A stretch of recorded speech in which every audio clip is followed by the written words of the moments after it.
يا أبا عبد الله يا أبا عبد الله. حسبنا الله ونعم الوكيل، نعم المولى ونعم النصير. أعوذ بالله من الشيطان الرجيم. بسم الله الرحمن الرحيم. الحمد لله رب العالمين. الحمد لله الذي أحصى كل شيء عددا وجعل لكل شيء أمدا وقدر كل شيء تقديرا. ثم الصلاة والسلام على النبي الأمي العربي القرشي الهاشمي المكي المدني الأبتحي التهامي العبد المؤيد والرسول المسدد المصطفى الأمجد المحمود الأحمد حبيب إله العالمين أبي القاسم محمد. اللهم صل على محمد وآل محمد وعجل فرجهم. وعلى أهل بيته الطيبين الطاهرين المعصومين المظلومين الذين أذهب الله عنهم الرجس وطهرهم تطهيرا. اللهم صل على محمد وآل محمد وعجل فرجهم. ولعنة الله على أعدائهم أجمعين. أما بعد فقد قال الله تبارك وتعالى في محكم كتابه المجيد وفرقانه الحميد. بسم الله الرحمن الرحيم.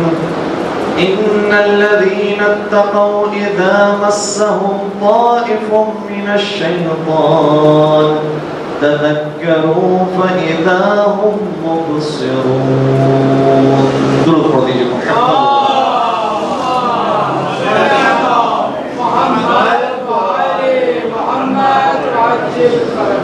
عزیزان گرامی قدر، چونکہ فقہ مسائل اللہ بیان کرتے ہیں اور آج ارادہ یہ تھا کہ میاں بیوی کے حقوق پر ہم گفتگو کریں گے، لیکن چونکہ کچھ نوجوان دوست احباب ہمارے سامنے موجود ہیں، اس لیے مناسب نہیں سمجھتے کہ ان موضوعات کو ابھی بیان کریں. ایک دوسرے فقہ مسئلے کی طرف ہم آ رہے ہیں اور اس کا تعلق نماز کے مسئلے سے. نماز میں کچھ چیزیں ایسی ہیں کہ جو انسان کبھی بھی پڑھ سکتا ہے اور کبھی بھی اپنی زبان سے جاری کر سکتا ہے، چاہے جان بوجھ کر کہے چاہے غلطی سے نکل جائے. تقریباً وہ 3 چیزیں ہیں کہ جو انسان کبھی بھی پڑھ سکتا ہے چاہے جان بوجھ کر بھی وہ اپنی زبان سے جاری کرے. پہلی چیز ہے کہ کوئی بھی دعائیہ کلمہ، کوئی بھی دعا کسی بھی وقت نماز میں مانگی جا سکتی ہے. اور اس کے لیے ضروری نہیں ہے کہ ہم قنوت کا انتظار کریں کہ قنوت میں ہی صرف دعا پڑھی جا سکتی ہے، بلکہ قنوت کے علاوہ کسی بھی حالت میں انسان کو نماز میں دعا مانگ سکتا ہے. چاہے تکبیرۃ الاحرام کا ہے اور فرض کیجئے گھر کے اندر بچے موجود ہیں، تکبیرۃ الاحرام کہیں اور محسوس ہوا کہ شاید بچہ گر جائے گا، تو وہاں پر بھی خدا سے دعا مانگ کر یہ کہا جا سکتا ہے کہ پروردگار میرے بچے کی حفاظت فرما، اور احفظ ولدی کہا جا سکتا ہے پروردگار میرے بچے کی حفاظت فرما. تو کسی بھی وقت دعا مانگی جا سکتی ہے. اس کے لیے ضروری نہیں ہے کہ ہم قنوت کا انتظار کریں اور صرف قنوت ہی میں دعا مانگی جا سکتی ہے. پہلی چیز دعا، اور اسی دعا کے چیپٹر کے اندر محمد و آل محمد پر رحمت کی دعا بھی شامل ہے. اور اگر ابھی بھی پڑھ دی جائے تو بھی کوئی حرج نہیں ہے، بلکہ دو پڑھ دی جائے.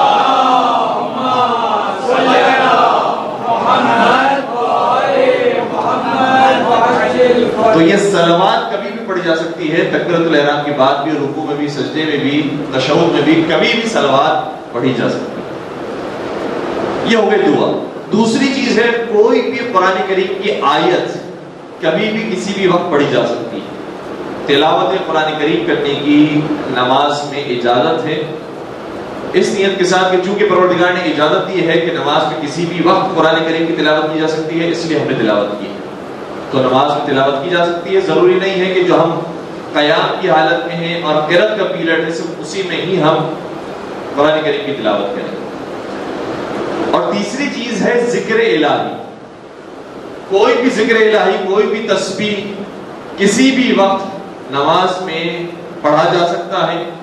اللہ اکبر، سبحان اللہ، ماشاء اللہ، لا حول ولا قوت الا باللہ، الحمدللہ، کوئی بھی ذکر الہی کسی بھی وقت نماز میں کیا جا سکتا ہے.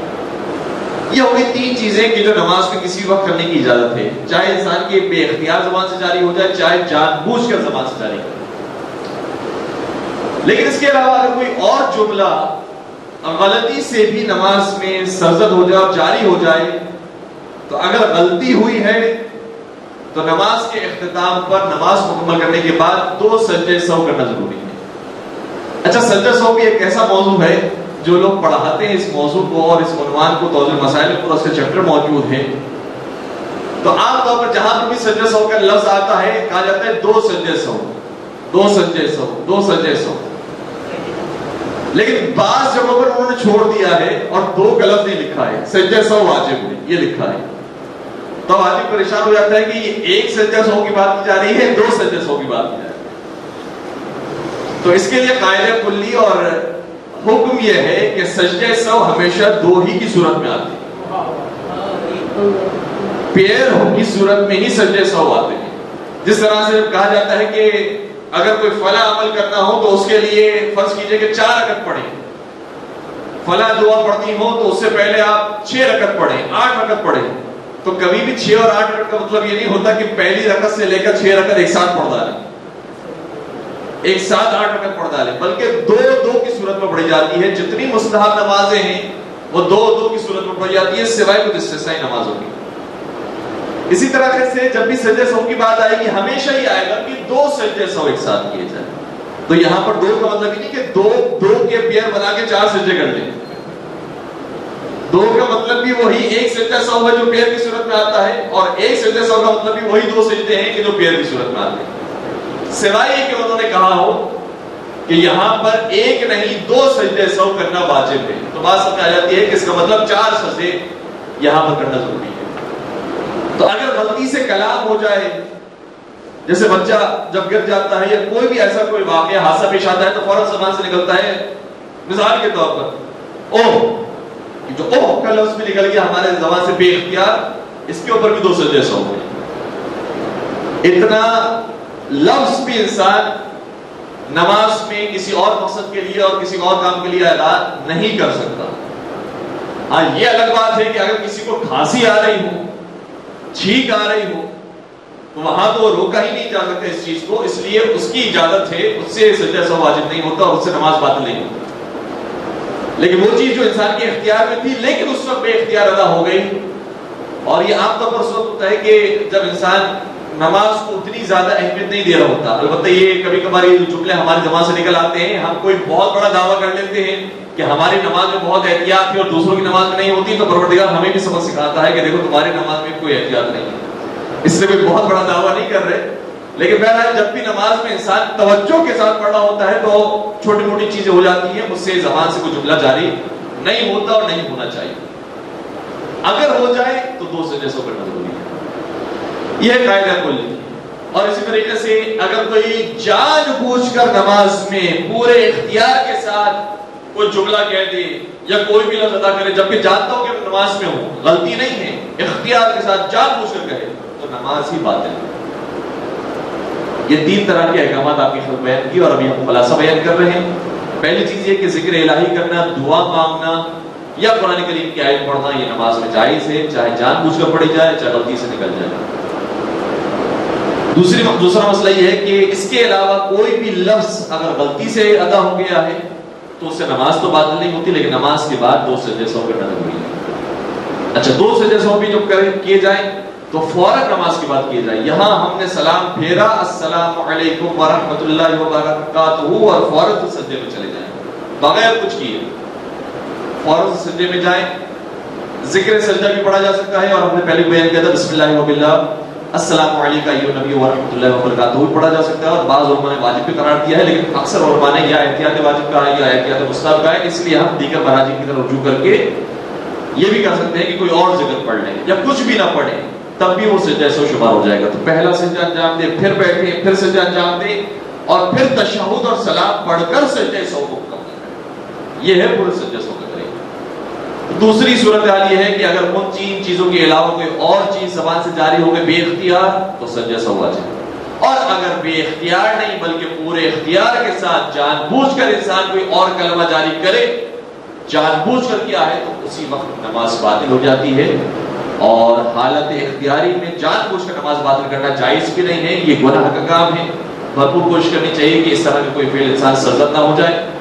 سوائے یہ کہ مجبوری آ جائے بچہ اگر آپ کے قریب جا رہا ہے یا بچہ گرنے والا ہے اور کھڑکی سے گر جائے گا وہ الگ بات ہو جاتی ہے کہ کسی کی جان بچانے کے لیے نماز انسان توڑ سکتا ہے یا کوئی مال بہت بڑا ہے جو جا رہا ہو اس کے لیے نماز توڑ سکتا ہے عزت آبرو کے لیے نماز توڑ سکتا ہے وہ الگ مورد ہے.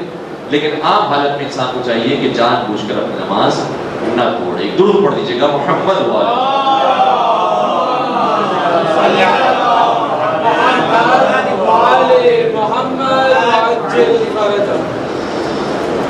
آج جو ہماری گفتگو انشاءاللہ عبادت اور بندگی کے موضوع پر رہے گی وہ یہ ہے کہ پروردگار عالم نے ایک چیز جو ہم سب کو عطا فرمائی ہے لیکن اس کا استعمال بہت کم مورد میں ہم کرتے ہیں.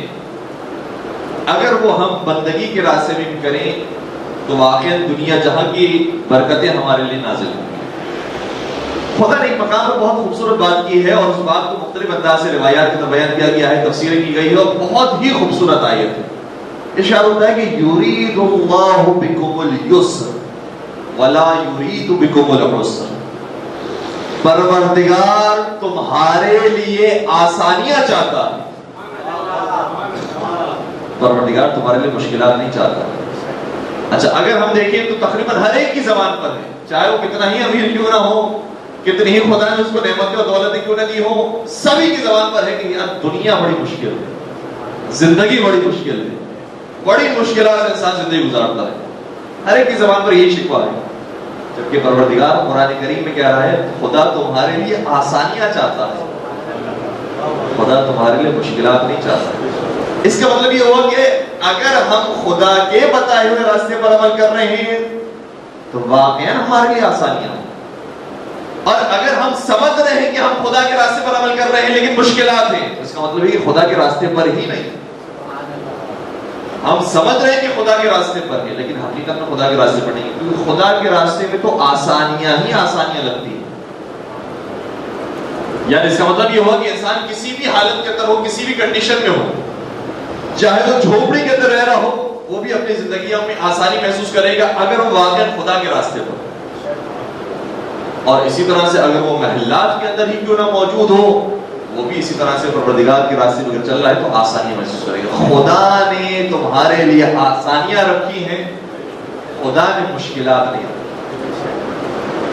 اب کہاں پر مشکلات پیدا ہوتی ہے ایک بات ہم نے پہلے بھی عرض کی تھی اور آج اسی بات کی ہم تھوڑی سی وضاحت کرنے کی کوشش کریں گے کہ دیکھیں انسان یہ سمجھنا ہوتا ہے کہ اگر میں نے یہ کام کر لیا تو میرا کام آسان ہو جائے گا اگر میں نے وہ کر لیا تو بڑا لطف آئے گا بڑا مزہ آئے گا بڑی خوشی ملے گی. لیکن اگر وہ حرام ہے کام اگر وہ معصیت پروردگار پر مشتمل ہے کام تو شیطان ہمیں دکھا رہا ہے کہ اس کے اندر سکون ہے لیکن اس کے اندر سکون نہیں ہے بے سکونی. اور یہ الحمدللہ یہاں پر سبھی دیندار ماشاءاللہ متقی پرہیزگار افراد موجود ہیں اس لیے یہ بات میرے لیے سمجھانا تھوڑی مشکل ہو رہی ہے. لیکن وہ افراد جو خدا نہ خواستہ کسی نشے میں مبتلا ہو گئے جب وہ پہلی مرتبہ نشہ کرتے ہیں تو کس لیے کرتے ہیں یا اگر کسی نے کروایا ہے تو کیوں پہلے نشے کے اندر وہ لطف آ رہا ہوتا ہے.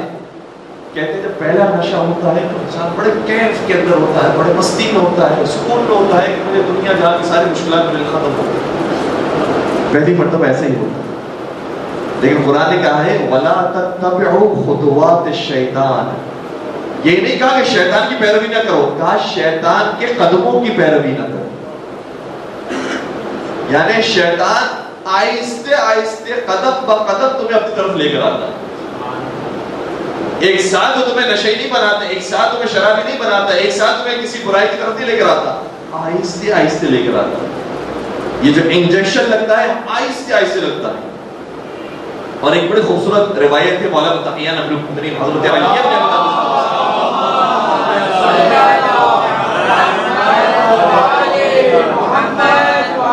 فرماتے ہیں جو بہت معمولی چیز سمجھ رہے ہوتے ہیں، ہلکی سی چیز سمجھ، اس سے کیا فرق پڑے گا؟ تو یہاں پر بڑے بڑے لوگ گناہ کرنے والے ہیں، ہم سے تو بہت زیادہ بڑے گنہگار موجود ہیں، وہ بھی ماشاءاللہ جی رہے ہیں اور اچھا جی رہے ہیں، ہمیں لگ رہا ہوتا ہے کہ اچھا جی رہے ہیں. پھر مولانا شاہ فرماتے ہیں کہ قلیل التبع یفسد کثیر الورع. فرمایا کہ جو چھوٹی سی لالچ ہوتی ہے گناہ کی، وہ تمہارے کثیر تقوی کو برباد کر دیتی ہے،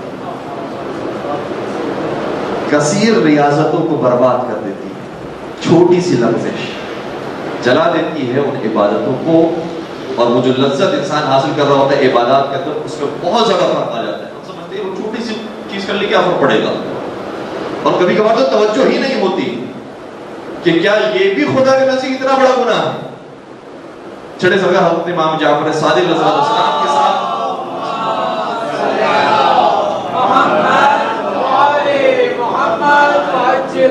ایک ان کے صحابی تھے جو چل رہے تھے بازار میں، اور گویا چھٹے سرکار سر جھکائے بازار سے گزر رہے تھے کہ کسی بات کی خاطر انہوں نے پیچھے دیکھا اپنے صحابی کو کہ میرا صحابی میرے ساتھ ساتھ ہے، وہ کیا کر رہا ہے، یہ بات کرنی چاہیے. تو جیسے ہی مولا نے اپنا رخ اس کی طرف کیا، دیکھا کہ وہ بازار کی عورتوں کو دیکھ رہا ہے. امام نے اپنی بات نہیں کہی، اور روایت کا جملہ اتنا سخت ہے کہ امام جب تک زندہ رہے کبھی اس سے کلام نہیں. کچھ چیزوں کو ہم نے محسوس کیا ہے کہ جب وہ اس درجے پر پہنچے گی تو حرام ہوگا. یہ خطوات شیطان آہستہ آہستہ تمہیں اپنی طرف لے کر آتا ہے، قدم و قدم. اس کو کوئی جلدی نہیں، آہستہ آہستہ. اور یہ بھی قرآن کریم کی آیت ہے وَلَا تَقْرَبُوا الزِّنَا إِنَّهُ كَانَ فَاحِشَةً وَسَاءَ سَبِيلًا.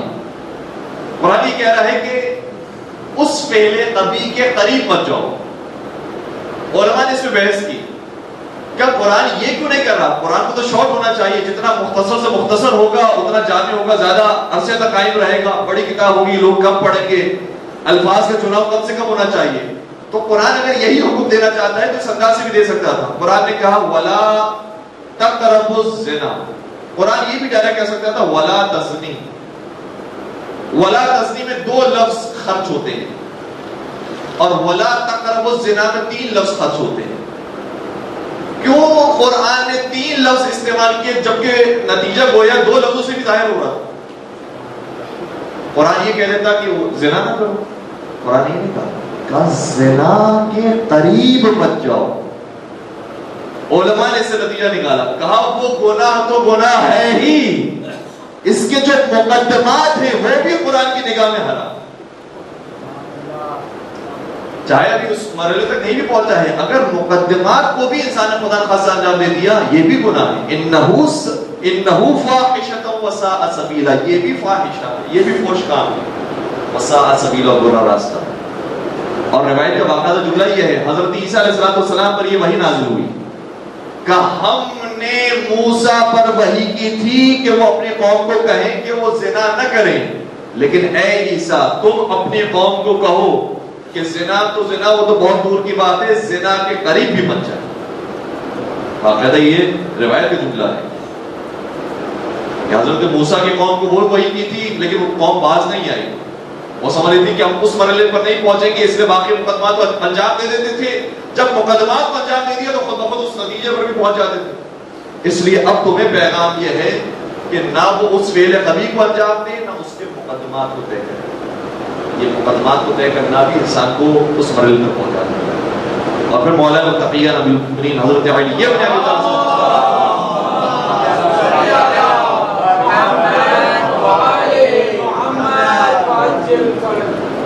ویسے اچھی بات ہے کہ انسان اپنے گناہوں پر پردہ خود رکھے، فاش نہ کرے. بس اوقات لوگ اس کو اس اینگل سے بیان کرتے ہیں کہ نہیں ہم کوئی جھوٹ نہیں بولتے، ہم منہ پر جو ہے جیسے ہیں ویسے بیان کر دیتے ہیں. یہ پسند نہیں کیا خدا نے. لوگ اس کو اس انداز سے بیان کرتے ہیں، بھائی وہ تو بڑی منافقت دکھاتے ہیں، اندر سے تو بہت برے ہیں، ہمارے سامنے بہت اچھے بنتے ہیں. خدا کو یہی انداز پسند ہے، کیونکہ اگر تم نے اپنی برائیاں نہیں چھپائی تو یہ برائیاں آسانی سے آزاد ہو جائیں گی اور ہر ایک کے اندر یہ برائیاں آ جائیں گی. لہذا اس سلسلے میں کچھ منافقت دکھاؤ، اپنی برائیاں چھپاؤ، چھپانے کا حکم دیا گیا ہے. اور باقاعدہ یہ حرام ہے، مراجع کا فتویٰ ہی موجود ہے کہ اگر انسان نے کوئی گناہ کیا ہو تو کسی اور شخص کے سامنے اپنے گناہ کو آشکار نہ کرے، یہ حرام ہے. دوسروں کے گناہوں کی بات کرنا وہ تو ویسے ہی غیبت میں شمار ہو جاتا ہے، وہ تو ویسے ہی منع کیا گیا ہے کہ اپنے گناہ بھی چھپاؤ. خدا نے تمہارے گناہوں پر پردہ رکھا ہوا ہے، تم بھی اپنے گناہوں پر پردہ رکھو، توبہ طلب کرو خدا سے. تو کچھ گناہ ایسے ہوتے ہیں جو انسان پردے میں، خلوت میں، تنہائی میں جان دیتا ہے. لیکن کیا خوبصورت جملہ میرے مولانا نے شاہ فرمایا اس تنہائی کی گناہ سے بچنے کے لیے. فرمایا اتقوا معاصی فی الخلوات، تنہائی میں گناہ کرنے سے پرہیز کرو. کیوں؟ فَإِنَّ الشَّاهِدَ هُوَ الْحَاكِمُ، کیونکہ تنہائی میں جو دیکھنے والی تمہیں ذات ہے وہی قیامت کے میدان میں فیصلہ کرنے والی ذات بنے گی. دنیا میں کوئی دیکھ لے تو قیامت میں اس کے ہاتھوں میں کوئی فیصلہ نہیں رکھا گیا ہے، لیکن تنہائی میں جو ذات تمہیں دیکھ رہی ہوتی ہے وہی قیامت میں فیصلہ بھی کرنے والی. اس لیے تنہائی میں بھی گناہ کرنے سے انسان پرہیز کرے. اور میں اور آپ تو بہت دور کی بات ہو گئی، واقعی بہت دور، یہ کوئی مبالغہ نہیں، اور بہت دور کی بات ہو گئی. مولا متقیان کی سیرت میں ملتا ہے کہ علی مرتضیٰ جیسے غیور، حضرت علی جیسے متقی و پرہیزگار اور سید العارفین، سید الاولیاء، تمام ولیوں کے سردار، ان کی سیرت میں ملتا ہے کہ جوان لڑکیوں کو میرے مولا سلام نہیں کیا کرتے تھے. اور باقاعدہ فرماتے ہیں کہ کہیں شک شیطان دل میں نہ قائم کر دے. اور یہ ہمیں اور آپ کو سمجھانے کے لیے جب میری یہ کیفیت ہے تم تو بہت دور ہو گئے، تم تو کبھی اس امتحان میں مبتلا ہونے کی کوشش ہی نہیں کرنا کہ میں اس میں قدم رکھوں گا اور اپنے تقوی کو چیک کروں گا کہ میں واقعی متقی ہوا ہوں یا نہیں ہوا. تم تو یقین فیل ہونے والے. لیکن تمہیں سکھانے کے لیے باقاعدہ میرے مولا کا یہ جملہ یہ ہے کہ جوان لڑکیوں سے میں گفتگو نہیں کرتا، حتی سلام نہیں کرتا. اور پھر علماء نے اس کی تفسیر میں بیان کیا ہے کہ سلام کا ویسے ثواب ہے، لیکن جوان لڑکیوں کو سلام کر کے وہ ثواب انسان بظاہر حاصل کر رہا ہے، لیکن اس کے بعد جو شک کا اور جو گناہ کا بیج اس کے دل میں بویا جائے گا وہ گناہ زیادہ قبیح ہے اور زیادہ عظیم ہے اس ثواب کے مقابلے میں. لہذا وہ ثواب کا کام چھوڑ دو، گناہ کی طرف انسان. اور پھر مجھے یہاں پر بڑھ کر ایک اور جملہ کہنے دیجئے کہ جب میرے مولا کا یہ کردار ہے تو ہماری شادی کی تقاریب کے اندر کیا کردار ہونا چاہیے، ہمارے جلوس عزا میں ہمارا کیا کردار ہونا چاہیے، ہماری مجلسوں اور ماتم میں ہمارا کیا کردار ہونا چاہیے. میرے مولا کا یہ جملہ ہے اور ان کے چاہنے والے تو اس عرفان سے بہت دور ہیں. کتنے پرہیز کی ضرورت ہے کہ ہمارے اجتماعات پاک و پاکیزہ ہوں. شیطان کس کس راستے سے وسوسہ ڈال سکتا ہے. اور یہ کام ایسا نہیں کہ ناممکن ہے، نہیں یہ تو بہت مشکل کام ہے، یہ تو ہو ہی نہیں سکتا. اتفاقاً میں آپ کی خدمت میں جو مثال پیش کر رہا ہوں الحمدللہ آپ کو سبھی احتیاط کرنے والے ہیں، رعایت کرنے والے ہیں، لیکن جہاں جہاں تک آپ پیغام پہنچا سکیں بالخصوص اپنے بچوں تک منتقل کر سکیں یہ کام ہو سکتا ہے.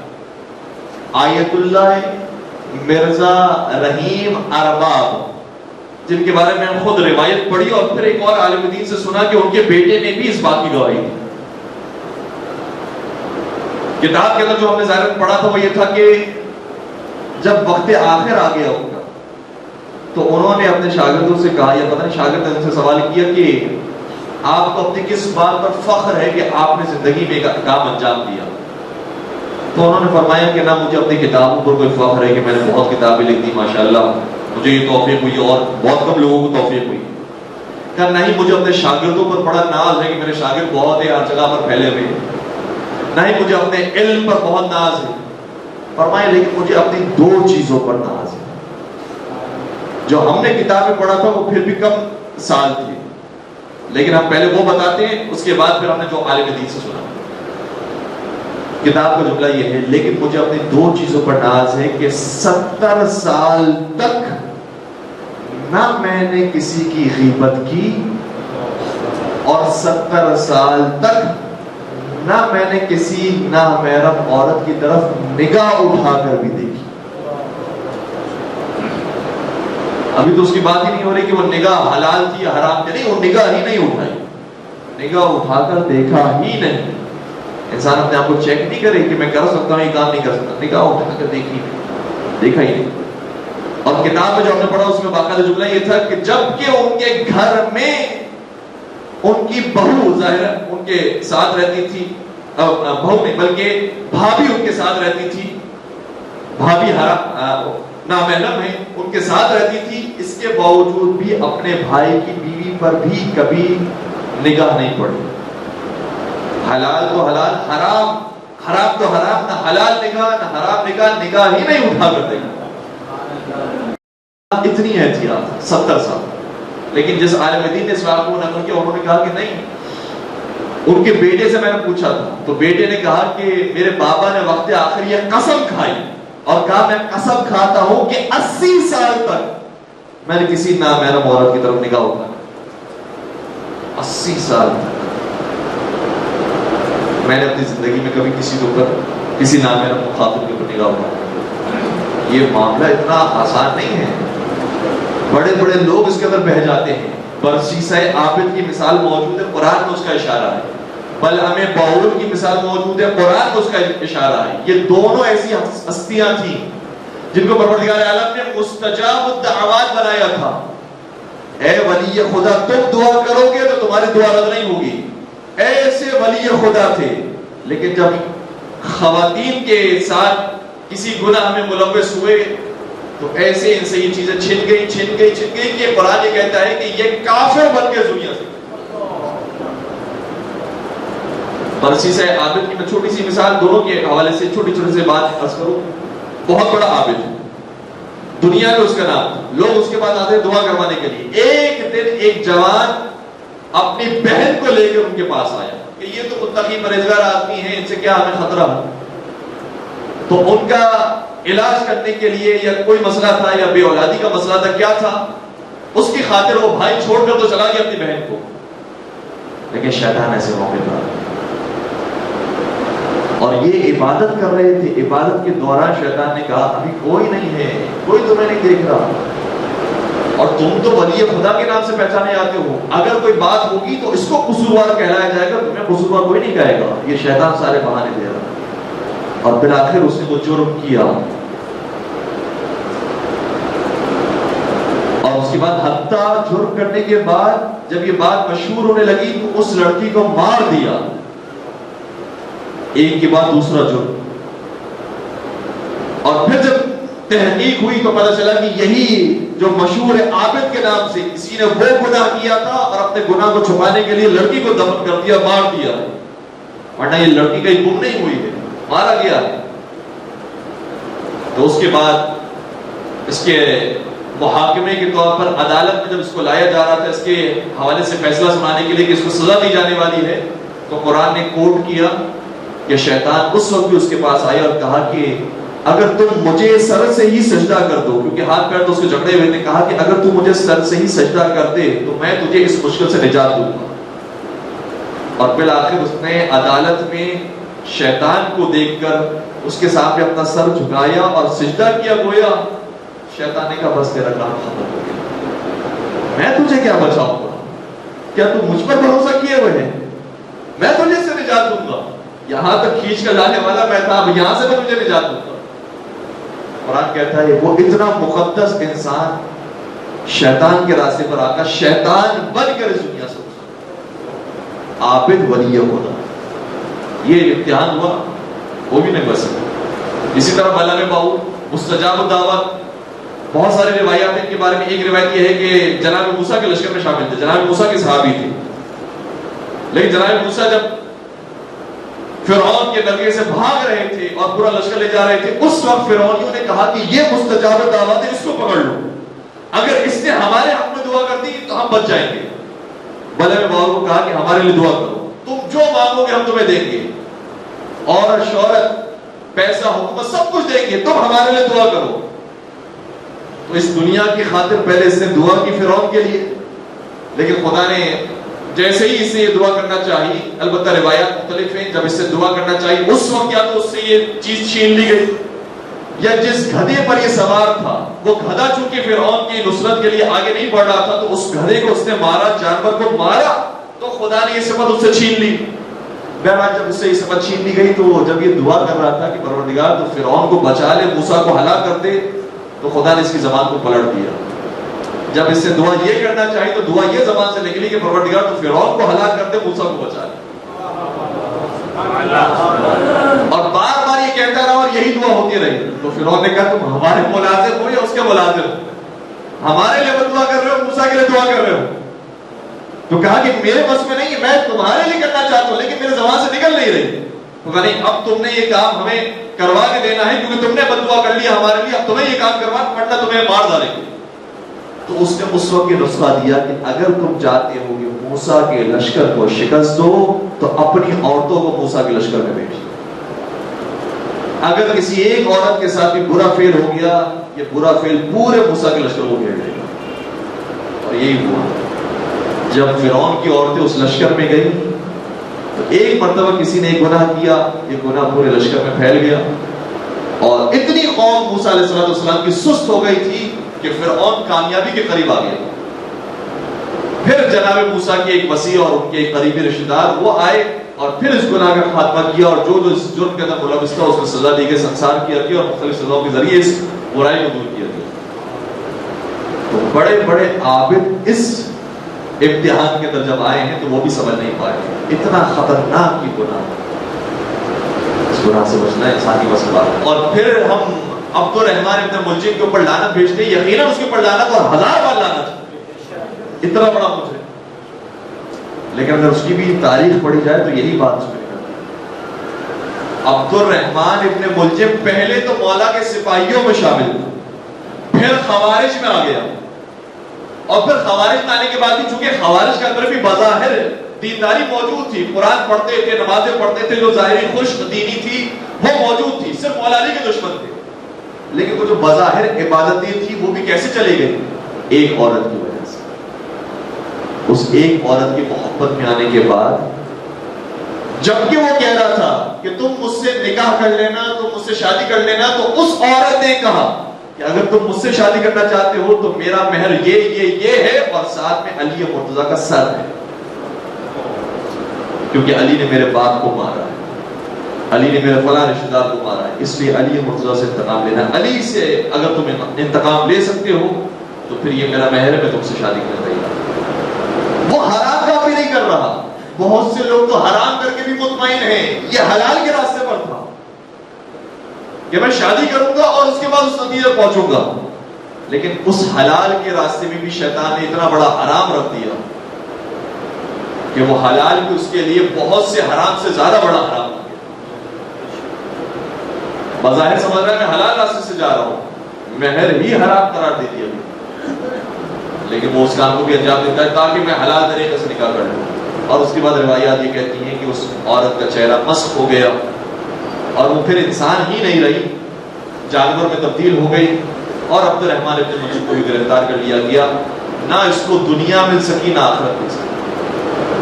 قرآن کریم بیان کرتا ہے کہ نقصان اٹھانے والے دو طرح کے ہیں. کچھ صرف نقصان اٹھاتے ہیں آخرت میں، دنیا ماشاءاللہ سے اچھی گزار لیتے ہیں، لیکن کچھ لوگ ایسے ہیں کہ خسرت دنیا والآخرہ، دنیا میں بھی خسارہ اٹھاتے ہیں، آخرت میں بھی. یہ راستہ بڑا سخت ہے. اس راستے کے اندر بڑے بڑے پہلوان اور بڑے بڑے عارف زمین گیر ہو گئے ہیں اور ان کی ساری عبادتیں ضائع ہو گئی.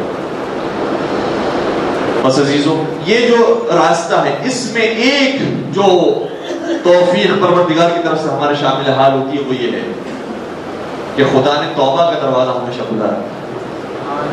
بڑے سے بڑا مجرم ہو خدا کے حضور آ کر توبہ کرے, توبہ پروردگار کو بڑی پسند ہے. بلکہ ایک روایت میں بلا یہ مولا تقیان المؤمنین حضرت علی بن ابی طالب صلی اللہ علیہ وسلم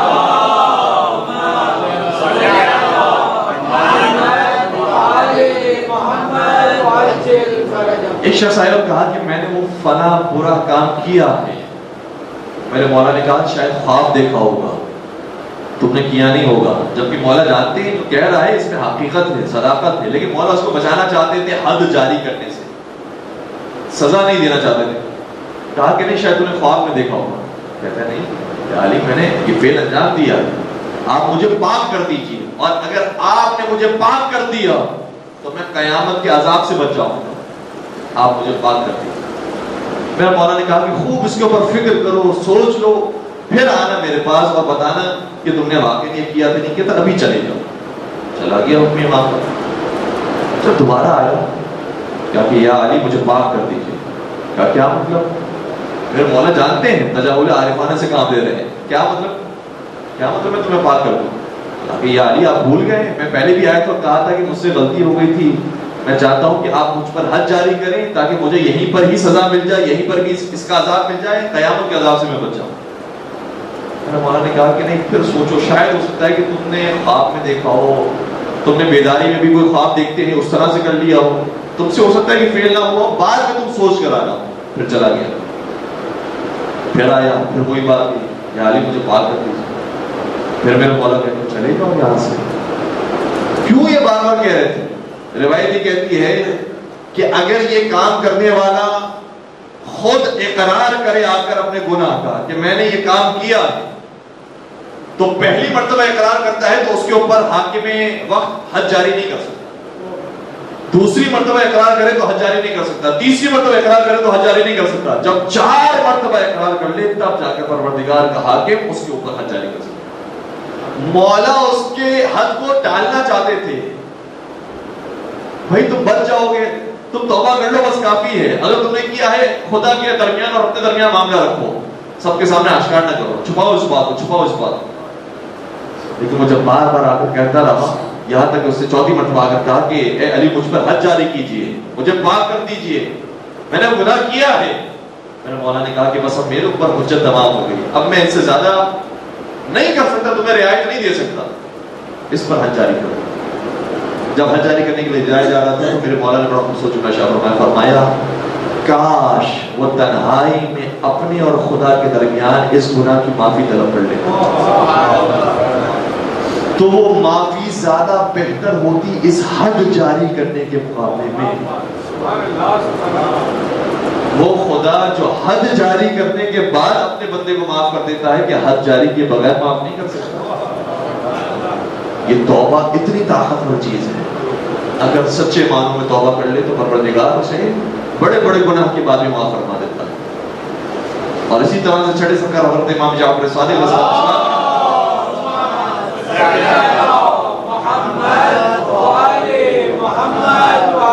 ایک صحابی ان کے بہت آیا کرتے تھے, بہت بڑے شاعر بھی تھے. اچھا نہیں معلوم کہ کیا بات ہے, لیکن ہم نے جو تاریخ پڑھی ہے شعراء کی, اس میں اس گناہ کے اندر اکثر شعراء کو پایا ہے. یہ عجیب بات ہے. اور خدا انشاءاللہ جتنے شاعران اہل بیت ہیں ان کا سایہ ہمارے سروں کو قائم دائم فرمائے اور انہیں ہر طرح کے عیب اور نقص سے پاک فرمائے. لیکن پوری تاریخ اگر شعراء کو دیکھا جائے تو یہ بیماری اکثر کے اندر دکھائی دیتی ہے کہ وہ شراب پیا کرتے تھے. یہ بھی ایسے ہی تھا. سید ہمیری نام ہے, کوئی معمولی شخصیت نہیں ہے, اور واقعات اہل بیت کی بڑی محبت تھی شخص سے. بڑے گن گایا کرتے تھے اہل بیت بھی ان کے, اور یہ بھی شاعری کیا کرتے تھے محبت اہل بیت میں, لیکن یہ کام ان سے چھپتا نہیں تھا. ایک دن یہ ہوا کہ جب ان کے ہاتھ میں شراب کا جام موجود تھا اور راستہ طے کر رہے تھے, دیکھا کہ امام جعفر صادق تشریف لائے.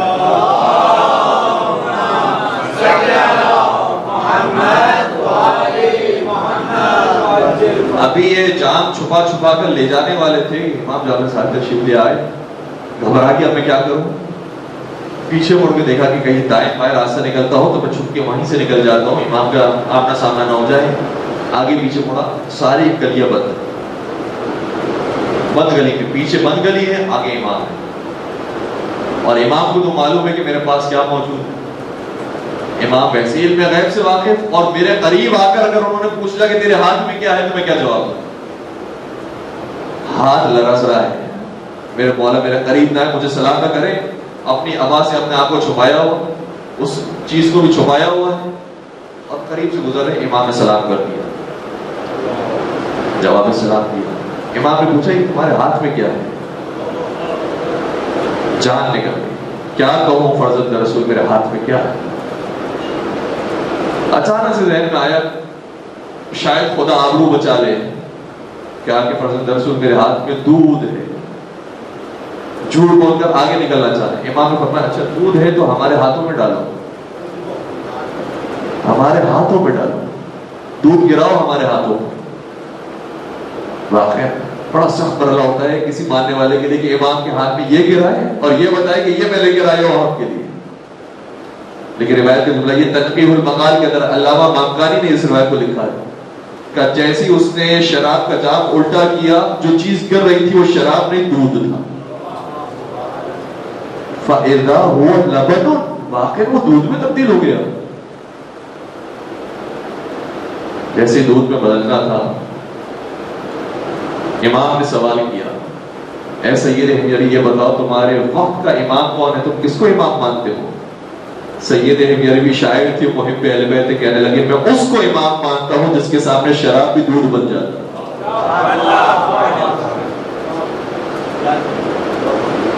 اور اس کے بعد شراب چھوڑ دی، خدا نے عزت بچائی، شراب چھوڑ دی۔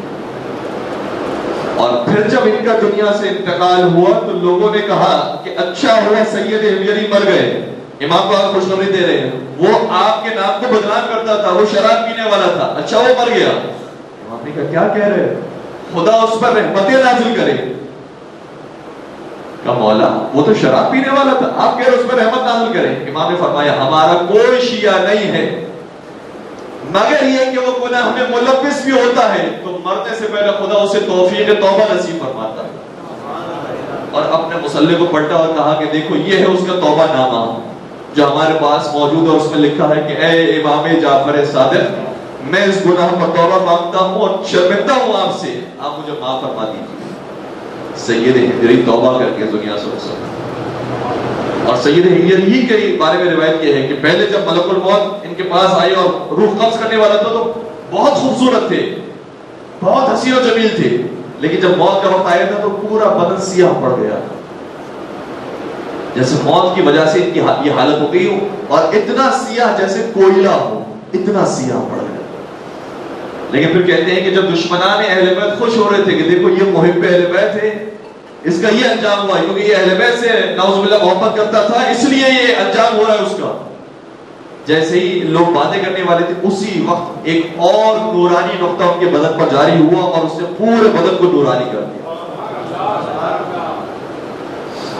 اور سید حمیری نے روایت کے ذریعے یہ باقاعدہ جا کر کہا کہ تو کیا سمجھتا ہے محبت اہل بیت کے بعد ہمارا بدن سیاہ ہوگا؟ محبت اہل بیت کی وجہ سے پروردگار نے ہمارے بدن کو نورانی اور روشن بنا دیا۔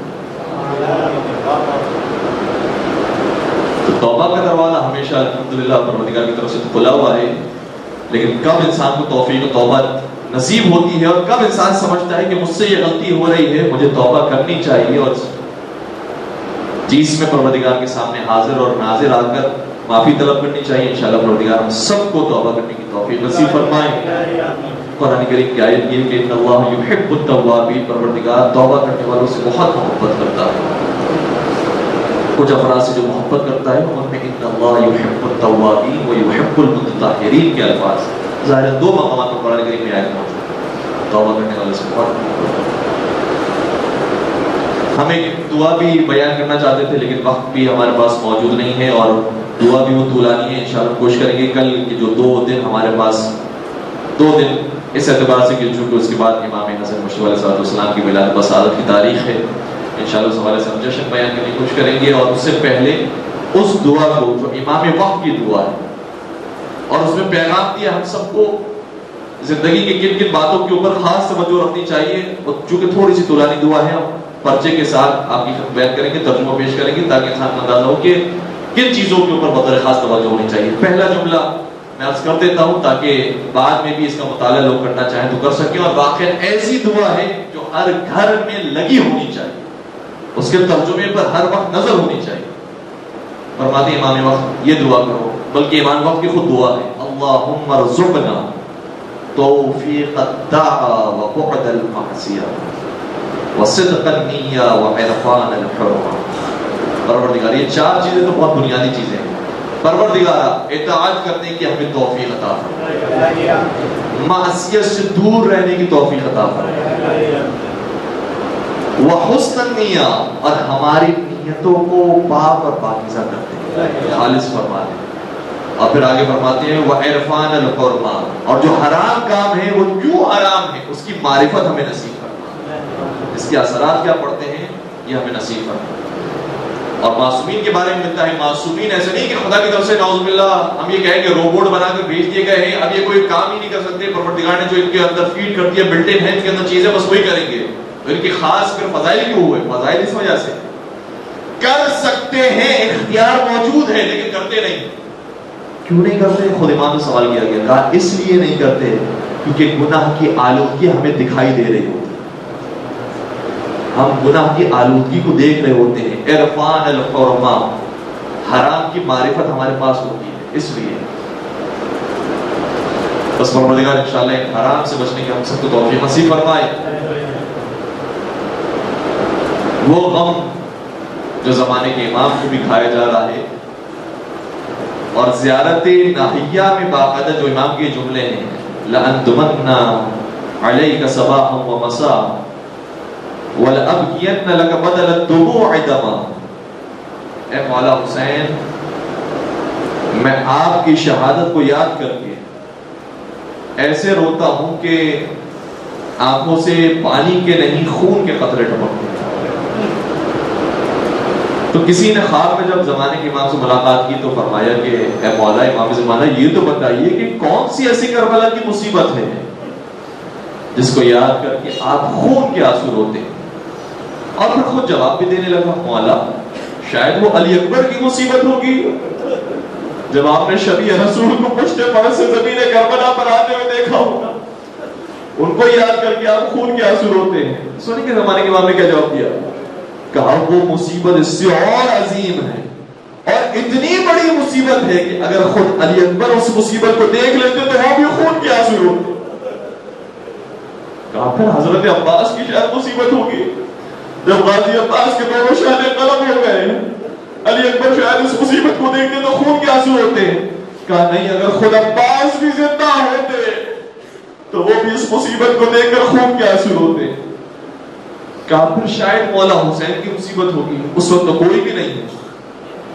جب مولا امام حسین علیہ السلام کو جس گروہ مبارک میں نبی اکرم چوما کرتے تھے، جس کو سینے سے لگایا کرتے تھے، اپنے پشت پر بٹھایا کرتے تھے، اس کو شبر ملوک کے کون خنجر کے ساتھ ذبح کر دیا گیا، نوکے نیزہ پر بلند کر دیا گیا۔ شاید آپ سر حسین کے نوکے نیزہ پر بلند ہونے کی وجہ سے گریہ کرتے ہیں۔ کہا ہاں وہ بھی بڑی مصیبت ہے، لیکن اس سے بڑی مصیبت اتنی ہے کہ اگر خود حسین زندہ ہوتے تو وہ بھی خون کے آنسو روتے۔ مولا میرے ذہن میں تو کوئی اور مصیبت باقی نہیں رہی، آپ بتائیے اس سے اور بڑی مصیبت کیا ہوگی؟ کہ اس سے بڑی مصیبت یہ ہے کہ جب نواسیان رسول کو بے مخدر چادر شامیوں کے دربار میں لایا گیا، اگر اس منظر کو حسین دیکھ لیتے، عباس و علی اکبر دیکھ لیتے، وہ خود خون کے آنسو روتے۔ اجرکم علی اللہ۔ ایک اور جملہ سنیں گے، یہ جملہ وہ ہے کہ جب جس ذاکر نے پڑھا تھا اس محفل کے اندر، اس مجلس کے اندر آیت اللہ سلمہ بھی موجود تھے، کہتے ہیں اے شاعر تو نے جو جملہ پڑھ دیا ہے نا، بس اس کے بعد کوئی جملہ نہیں پڑھ، کیونکہ مجھے اسی جملے کا حق ادا کرنا ہے۔ ارے تم نے کیا کہہ دیا؟ اس نے کون سا شعر پڑھا تھا؟ شعر کا صرف پہلا مصرع پڑھا تھا، کہتا ہے دخلت زینب علی ابن زیاد۔ اس وقت کو یاد کرو جب ثانیہ زہرا ابن زیاد کے دربار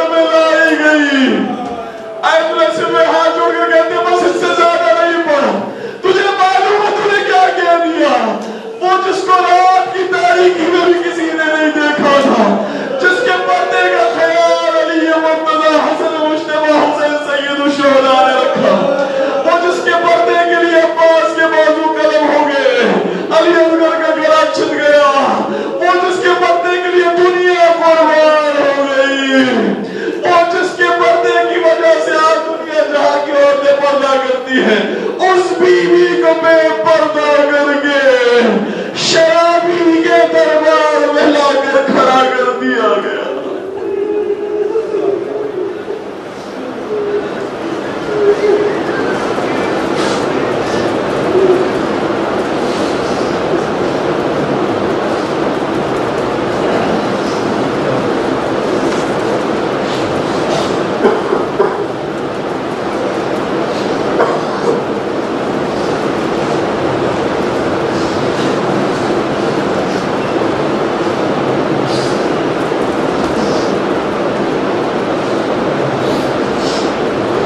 ألا ولعنة الله على القوم الظالمين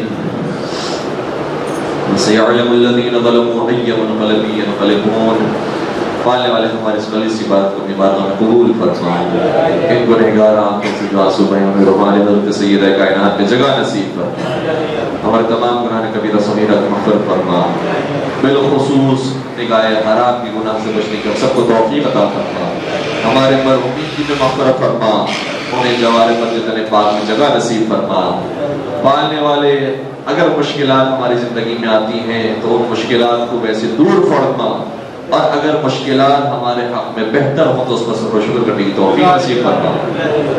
پروردگارہ شہدائے کربلا کا جذبہ ہم سب کو عطا فرما، پروردگارہ ہمارے جوانوں میں حضرت علی اکبر کا جذبہ نصیب فرما، ہمارے بوڑھوں کو بھی اپنے مظاہر علیہ السلام کی سیرت پر پیروی کی توفیق نصیب فرما، ہم سب کو چارنا معصومین کی زیارت نصیب فرما، کربلا معلیٰ کی زیارت سے مشرف فرما، اجر و عمرے کی سعادت نصیب فرما، جو بے روزگار مومنین اس کی راہ حلال عطا فرما، جو اس کے حلال کمال ان کے رزق پر نصرت نصیب فرما، بے اولاد مومنین کو حضرت علی اصغر کا واسطہ، حضرت علی اکبر کا واسطہ اولاد صالحہ اور نرینہ نصیب فرما، صاحبان اولاد کو اپنی اولاد کے اچھی تربیت کرنے کی توفیق نصیب فرما، اس عزا خانے کی اور تمام عزا خانوں کی حفاظت فرما، جنت البقیع کے مسمار مزارات کی تعمیر کرنے کے واسطے پیدا فرما، پروردگار حاضرین مجلس کی جائز شرعی حاجات کو پورا فرما، باریان مجلس کی نئی توفیقات میں اضافہ فرما، ہم سب کو حضرت حجت کے حقیقی سپاہیوں میں سے قرار دے، ان کے ظہور پر نور میں تعجیل فرما۔ ایک سورہ فاتحہ کی درخواست ہے، مرحومہ سیدہ امیر فاطمہ بنت سید امیر رضا، مرحومہ ممتاز جہاں، نور جہاں، منور جہاں بنت قمر الحسن مرحوم، مرحوم مرزا محمد اکبر حسین ابن الفت حسین، مرحومہ ولی النساء، مرحومہ روزی رضوی زوجہ عسکری رضا شہید، مرحوم الفت حسین قمر الحسن، مرحومہ ساجدہ بانو زوجہ مظاہر حسین، مرحوم انوار الحسن، حاضرین کے مرحوم فرمان اور کل مومنات کے لیے رحم اللہ من قرأ